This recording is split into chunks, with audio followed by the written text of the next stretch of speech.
Hello dear friends, इस video में बात करेंगे रामायण महाकाव्य के बारे में। रामायण महाकाव्य की रचना आदि कवि वाल्मीकि जी ने किया है और रामायण महाकाव्य में 24,000 श्लोक हैं। 24,000 श्लोक होने के कारण ही इसको चतुर्विंशति सहस्त्री संहिता भी कहा जाता है। चतुर्विंशति सहस्त्री संहिता के नाम से किसे जाना जाता है? रामायण महाकाव्य को। रामायण महाकाव्य का तमिल अनुवाद किसने किया है? कुलोत्तुंग तृतीय के दरबारी कम्बन ऋषि। कुलोत्तुंग तृतीय के दरबारी कम्बन ऋषि ने जो तमिल अनुवाद किया है रामायण महाकाव्य का। रामायण महाकाव्य का कुलोत्तुंग तृतीय के दरबारी कम्बन ऋषि ने तमिल में अनुवाद किया है, जिसको रामायणम या रामावतारम कहा जाता है। रामायणम या रामावतारम क्या है? तो रामायण महाकाव्य का तमिल अनुवाद है। किसने किया है? कुलोत्तुंग तृतीय के दरबारी कम्बन ऋषि ने। इनकी रचना है रामायणम या रामावतारम, जो रामायण महाकाव्य का तमिल अनुवाद है। उसके बाद रामायण महाकाव्य का बांग्ला अनुवाद किसने किया है? तो बांग्ला अनुवाद राजा बरबक शाह के दरबारी थे कृत्तिवास।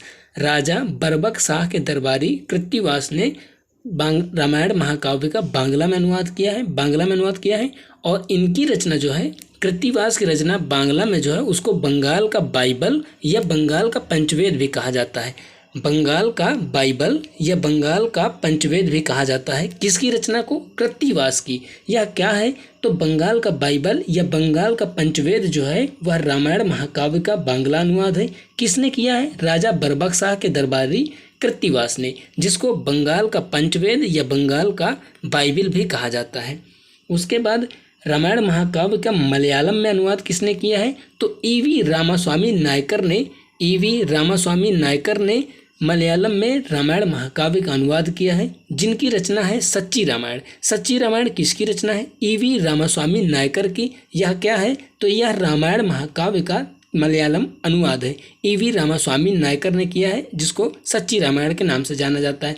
एक बार फिर से हम रामायण महाकाव्य की चर्चा करते हैं। रामायण महाकाव्य आदि कवि वाल्मीकि जी द्वारा रचित है, जिसमें 24,000 श्लोक है, इसलिए इसको चतुर्विंशति सहस्त्री संहिता भी कहा जाता है। इसका तमिल अनुवाद कुलोत्तुंग तृतीय के दरबारी कम्बन ऋषि ने किया, जिसको रामायणम या रामावतारम कहा जाता है। बांग्ला अनुवाद किसने किया है? तो राजा बरबक शाह के दरबारी कृत्तिवास ने किया है, जिनकी रचना है बंगाल का पंचवेद या बंगाल का बाइबल, इसे ही कहा जाता है। मलयालम अनुवाद किसने किया है? तो ईवी रामास्वामी नायकर ने मलयालम में अनुवाद किया है रामायण महाकाव्य का, और इसको सच्ची रामायण के नाम से जाना जाता है। धन्यवाद।